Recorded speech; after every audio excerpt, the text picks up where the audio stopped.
The crack of gunfire pierced the dawn as Lillian Anderson crouched behind the overturned wagon, her Winchester rifle braced against her shoulder.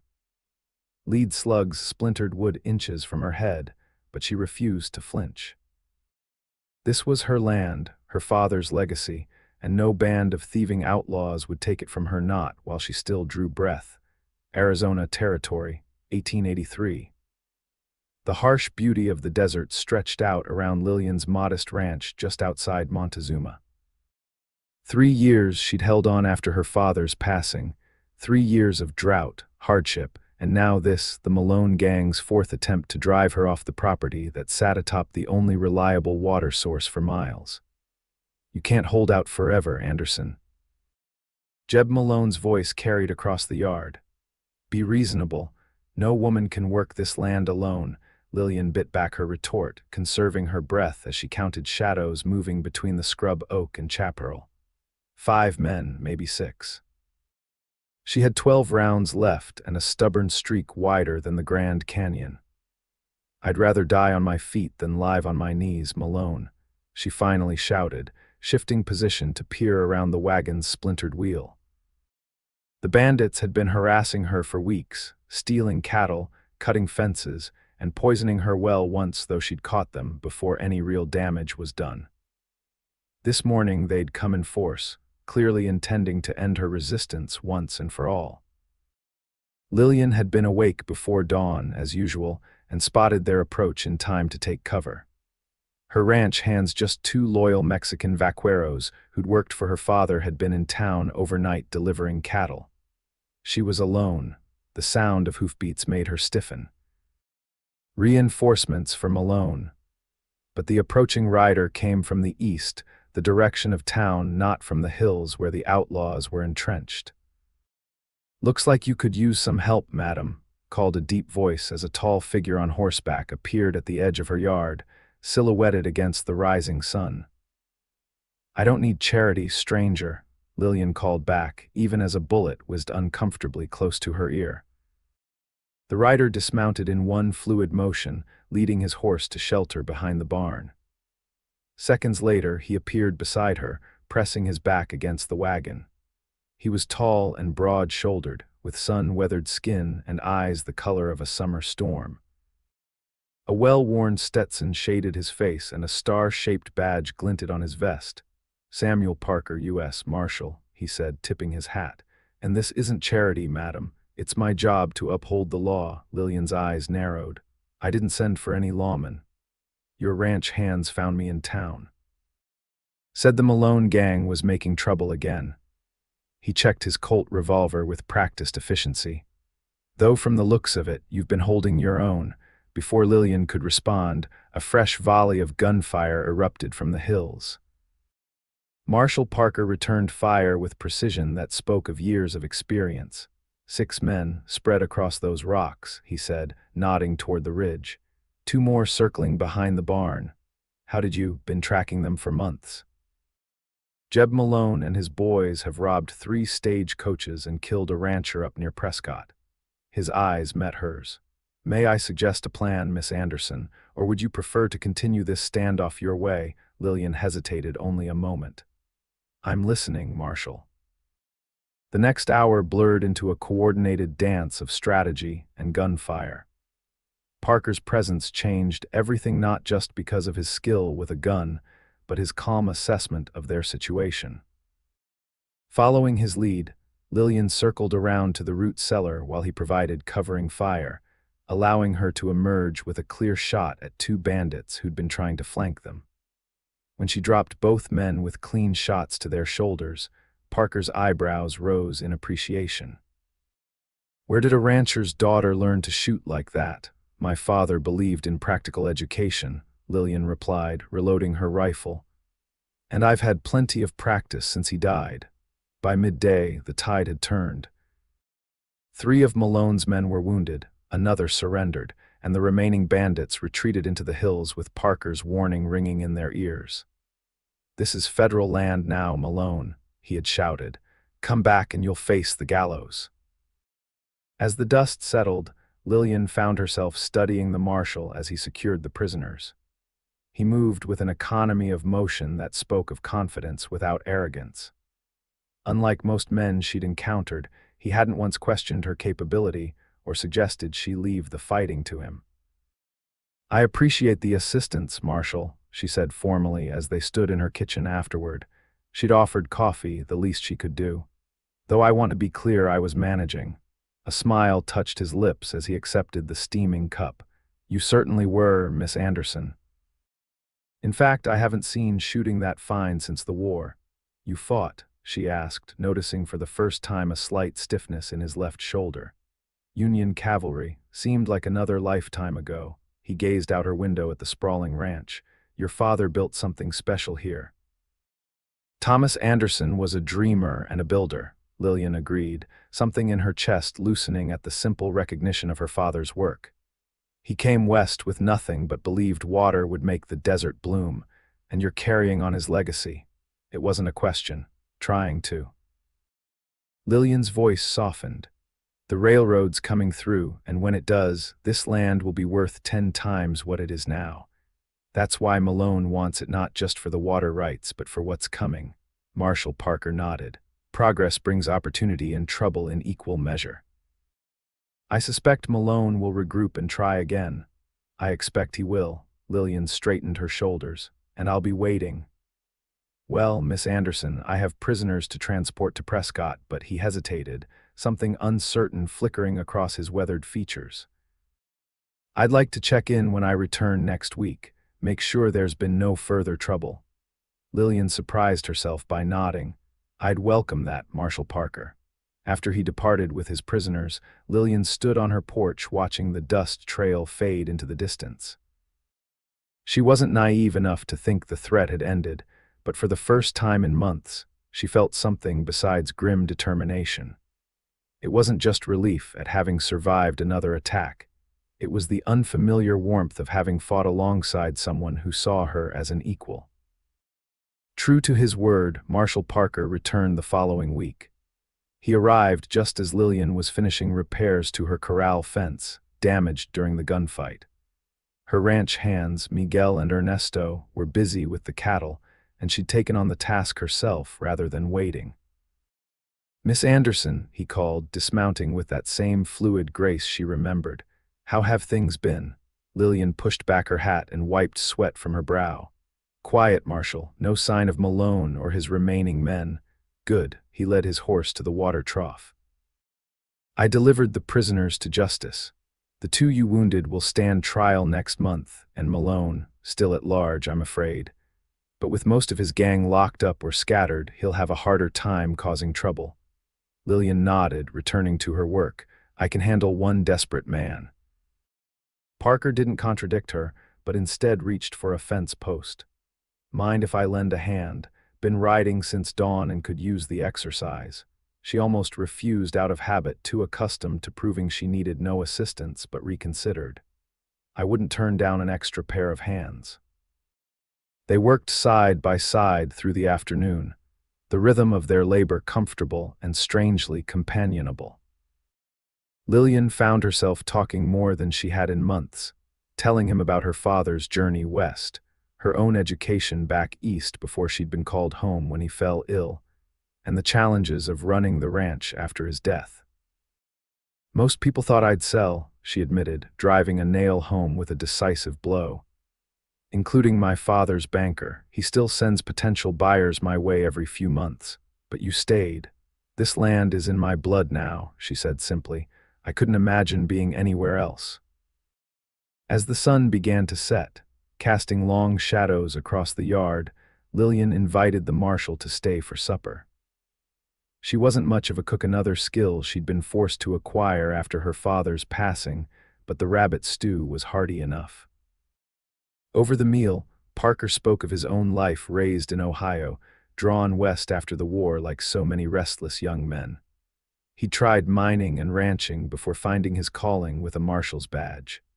"Been wearing the star for almost 10 years now," he said.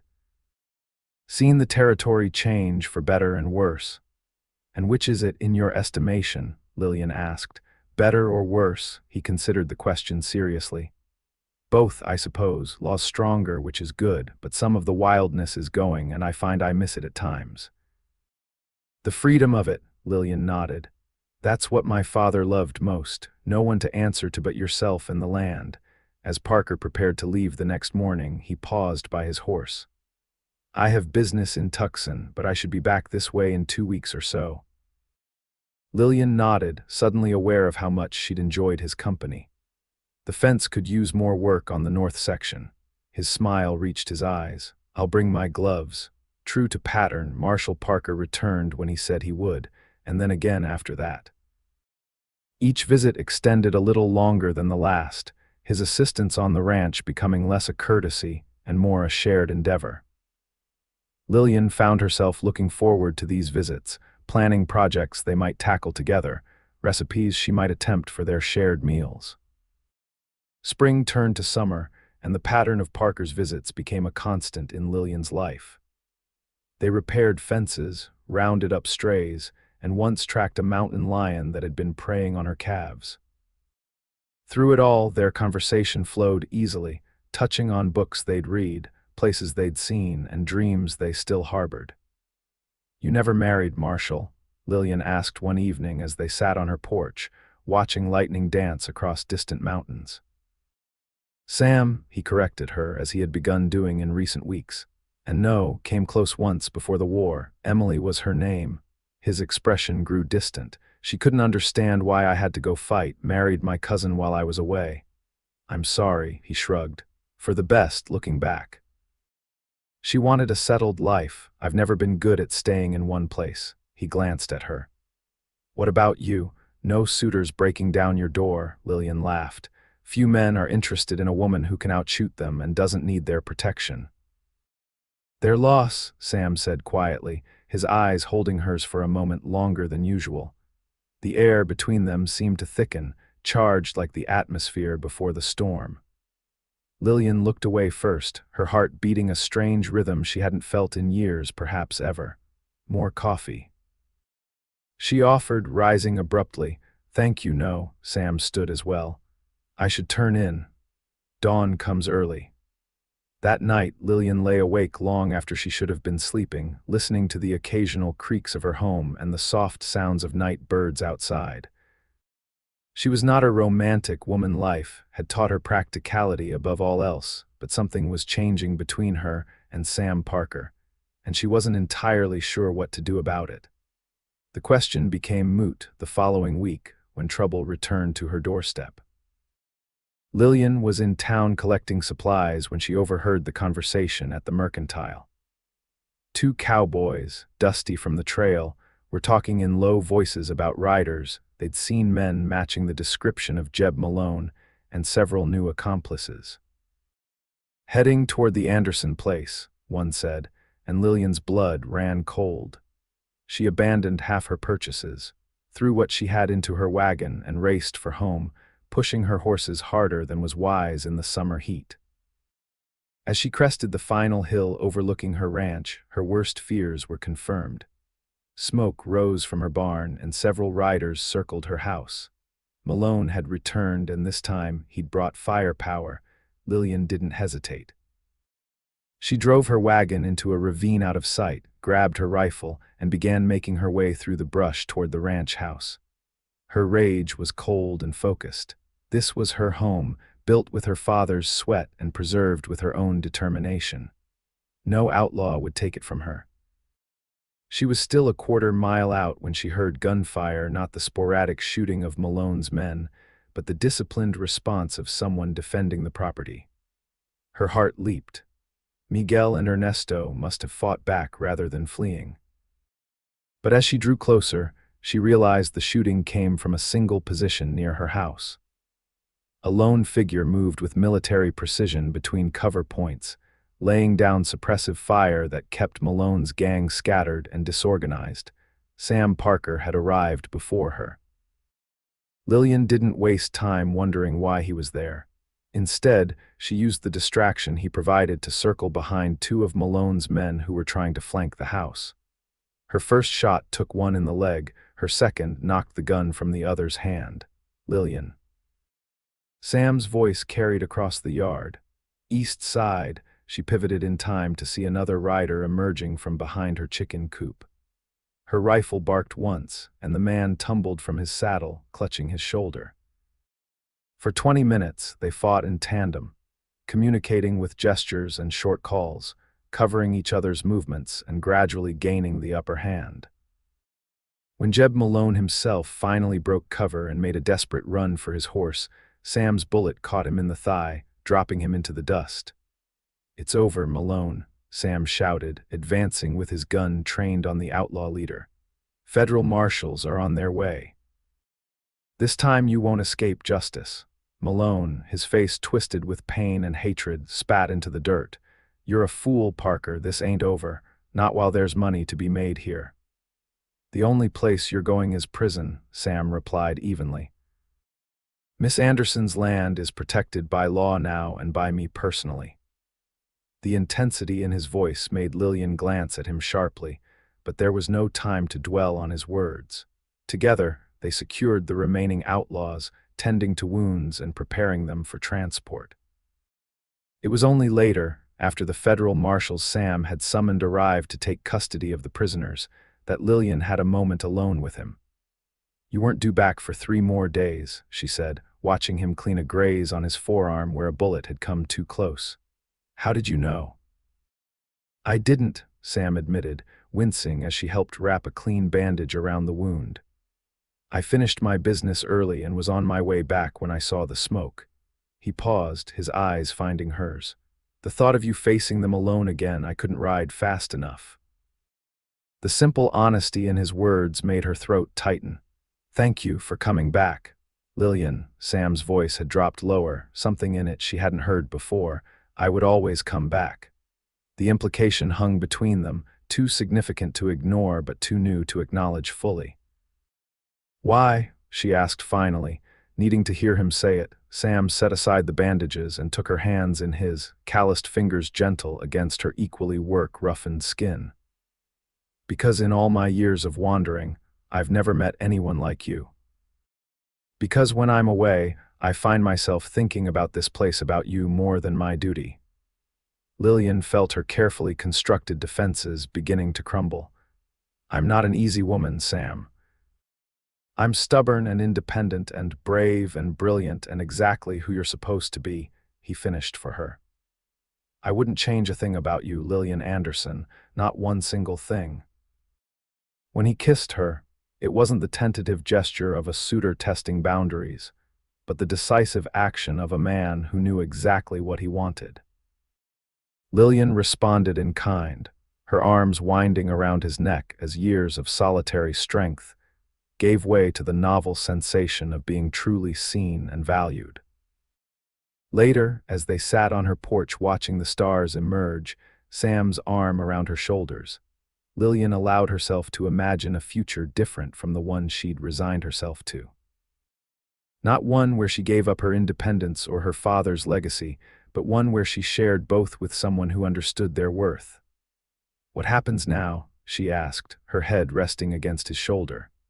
"Malone goes to trial along with his men," Sam replied. "With their testimony, we might finally break up the larger operation they're part of." "I meant with us," Lillian clarified softly. Sam was quiet for a moment, his fingers tracing patterns on her arm. "I can't stop being a marshal just yet. There's work I need to finish." He turned to face her fully. "But I find I'm tired of passing through places, Lillian.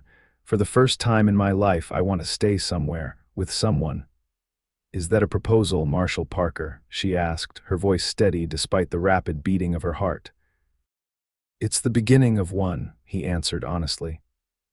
"I'd like to court you properly if you'll allow it, and if, after a time, you find you could tolerate having me underfoot permanently, well, I'd consider myself the luckiest man in the territory."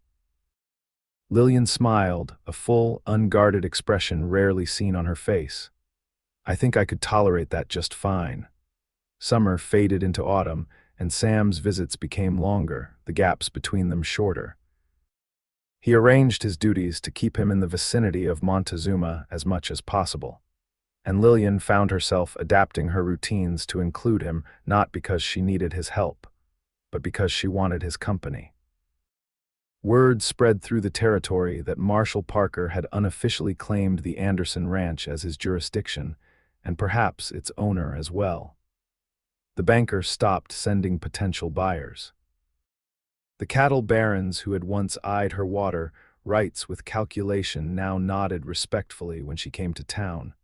In October, Sam returned from Tucson with news that changed everything. "They're offering me a permanent post," he told her over dinner. District Marshal for the entire Southern Territory, based in Prescott. Lillian's fork paused halfway to her mouth. "That's quite an honor."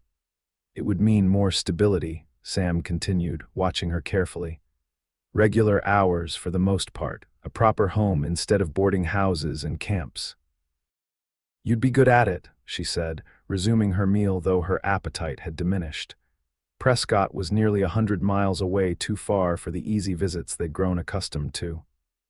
"I haven't accepted yet," Sam said. "I told them I needed to consult my future wife first." Lillian's eyes shot up to meet his. "Your future wife." Sam reached into his vest pocket and withdrew a small velvet box, worn at the edges as though it had been carried for some time. "I've been carrying this around for weeks, waiting for the right moment." He opened it to reveal a simple gold band set with a single pearl. "It was my mother's, nothing fancy, but it's perfect," Lillian whispered, her practical nature momentarily overwhelmed by emotion. "Lillian Anderson, would you do me the honor of becoming my wife?" Sam asked, his voice steady but his eyes betraying his nervousness. "I know you have your ranch and your father's legacy to consider. I wouldn't ask you to give that up, but perhaps we could build something together, something even stronger." She didn't hesitate. "Yes." The relief and joy that transformed his face made her laugh aloud. He slid the ring onto her finger where it fit as though made for her. "About the marshal's position," Lillian said, after they'd shared a kiss that left them both breathless. "I've been thinking about the future of the ranch anyway. With the railroad coming through just 10 miles south, land values are changing. Miguel and Ernesto have been with me from the start, and they're more than capable of running things day to day." "What are you saying?" Sam asked, hope creeping into his voice. "I'm saying that perhaps the Anderson Ranch could use an operating partner who oversees things while the owner divides her time between here and Prescott." She smiled at his expression. "I've always wanted to see more of the territory, after all." Their wedding took place on the first day of spring, 1884. The entire town of Montezuma turned out for the occasion, along with a surprising number of U.S. Marshals who'd ridden in to see the legendary Sam Parker finally settle down. The ceremony was held on the ranch, under the sprawling oak tree where Lillian's father was buried. "He would have liked you," she told Sam as they stood beside the simple headstone after the guests had departed for the reception. "Not at first, maybe. He was protective. But he would have seen what I see in you." "And what's that?" Sam asked, his arm around her waist. "Honor, courage, and the rare ability to let me be exactly who I am." Their life together unfolded with the changing seasons. They divided their time between the ranch and their home in Prescott, where Sam's new position brought stability without entirely taming his adventurous spirit. Lillian found herself embracing new challenges. As well, she began advocating for women's property rights at territorial meetings, and even published occasional articles in the Prescott newspaper about ranching innovations. The railroad came through as predicted, and with Sam's guidance, Lillian negotiated water rights agreements that ensured the ranch's prosperity without surrendering control. Miguel and Ernesto became full partners in the operation, their families settling permanently on the property. In the spring of 1885, Lillian gave birth to their first child, a son they named Thomas Samuel Parker, after both their fathers. 2 years later, a daughter joined their family, Elizabeth Lillian Parker, with her mother's determination and her father's storm-gray eyes. The Malone Gang became a distant memory as the territory gradually transformed. Statehood discussions intensified, and with it came increasing civilization. Sam sometimes remarked that the West they had known was vanishing, but Lillian would remind him that they were helping shape what would replace it. A world where our daughter might own property without question, she would say. Where our son might choose law over lawlessness and still find adventure. On the 10th anniversary of the day they'd fought off Malone's gang together, Sam and Lillian stood on the porch of the ranch house, watching their children play in the yard that had once been a battleground. "Do you ever regret staying?" Sam asked, his arm around her waist. "Choosing this life instead of returning east after your father died?" Lillian leaned into his embrace, considering the question seriously, as was her nature. "Not for a moment. Everything that matters to me is here: the legacy my father built, the family we've created together, the future we're helping shape. Even with all the hardship," he pressed. "The droughts and the outlaws and the fights with cattle barons, especially with those," she replied with a smile. "They're what made me strong enough to recognize a good man when he finally appeared on my doorstep with a badge and a rifle." Sam laughed, the sound still youthful despite the silver now threading through his hair. "And here I thought it was my charming personality." "That too," she conceded, rising on tiptoes to kiss him. "Though your shooting wasn't bad either." As the sun set over the Arizona desert, painting the sky in shades of gold and crimson, Lillian reflected on the strange turns life could take. She had once believed her fate was to stand alone, defending her father's dream through sheer determination. Instead, she had found a partner who valued her strength rather than challenging it, who had fought beside her rather than for her. Together, they had built something neither could have created alone: not just a prosperous ranch or a respected position in territorial society, but a life where courage and tenderness coexisted, where independence and partnership strengthened rather than diminished each other. The years continued to pass, marking their life together with moments both ordinary and extraordinary. Their children grew, Thomas showing his grandfather's gift for understanding the land, Elizabeth developing her mother's sharp mind for business and her father's sense of justice. The Anderson Parker Ranch expanded, becoming one of the most successful operations in the newly formed state of Arizona. In 1912, when Arizona finally achieved statehood, Sam and Lillian attended the celebrations in Phoenix as honored guests. Sam, now semi-retired from his marshal duties, but still respected throughout the state, was asked to speak about the territory's journey from frontier lawlessness to civilized governance. "The true heroes of Arizona aren't men like me who wore badges," he told the assembled crowd, his voice still commanding despite his 63 years. "They're the people who believed in something more than quick profit or easy power. People like my wife, who held her ground against those who would take what wasn't theirs, who saw potential where others saw only hardship." His eyes found Lillian in the audience, and the look that passed between them held decades of shared history. "The West wasn't one with just guns and grit," he continued. "It was one with vision and persistence and the courage to build rather than merely take." That night, as they prepared for bed in their Phoenix hotel room, Lillian unpinned her silver-streaked hair and caught Sam watching her in the mirror. "What?" she asked, smiling at his reflection. "Just thinking about the first time I saw you," he replied, coming to stand behind her. "Crouched behind that wagon, outnumbered but absolutely refusing to yield. I think I started falling in love with you right then, though I didn't know it yet." Lillian turned to face him, her hands resting on his chest. "And here I thought you were just an interfering lawman getting in the way of my perfectly good last stand." Sam laughed, gathering her into his arms. "Best interference I ever ran, Mrs. Parker." "I won't argue with that, Marshal," she replied, leaning up to kiss him. As they settled into bed, Lillian reflected on how the land that had once been her solitary responsibility had become the foundation for everything good in her life. The battles she'd fought, both literal and figurative, had not been in vain. The victory had not been simply in holding on to her father's legacy, but in transforming it into something even greater, a place where future generations could build their own dreams. In their later years, Sam and Lillian watched as their children took increasingly active roles in both the ranch operations and territorial politics. Thomas married the daughter of a neighboring rancher, combining their lands and innovative farming techniques. Elizabeth studied law and became one of Arizona's first female attorneys, specializing in water rights and land claims. Did you ever imagine this is how it would turn out? Sam asked Lillian on their 40th wedding anniversary as they sat surrounded by children, grandchildren, and friends who had gathered at the ranch to celebrate.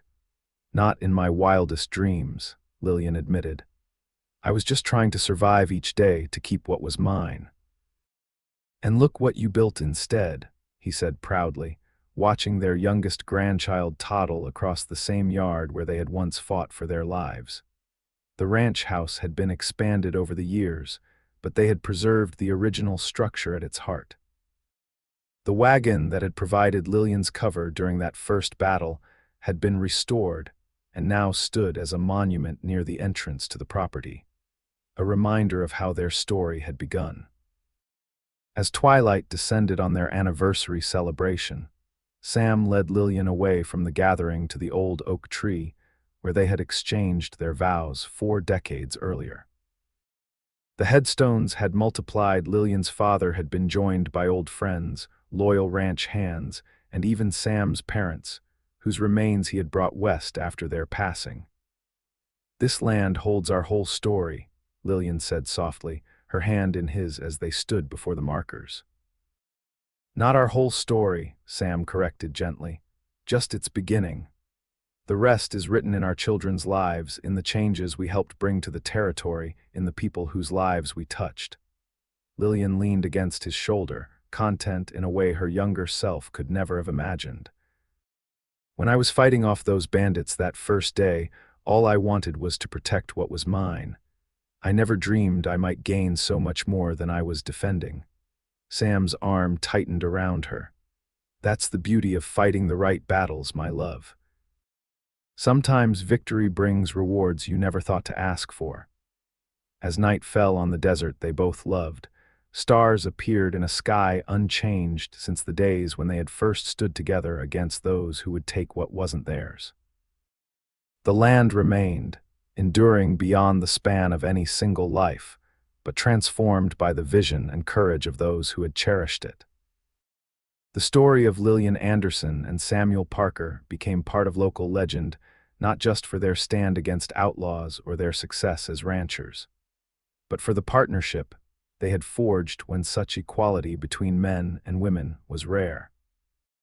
They had proven that respect, once earned, could blossom into a love strong enough to weather any storm and rich enough to nourish generations to come.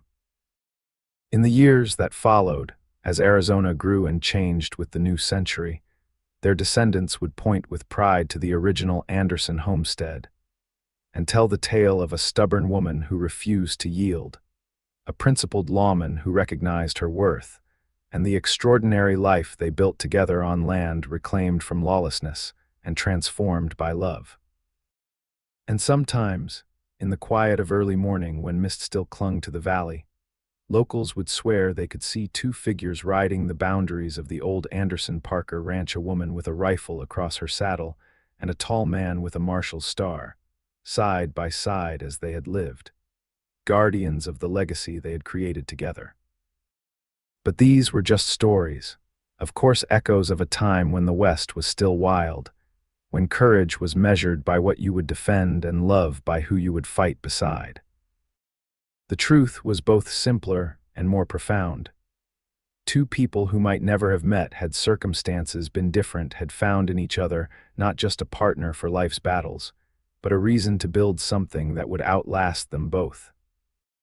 The Anderson Parker Ranch continued to thrive into the modern era, adapting with changing times while honoring its origins.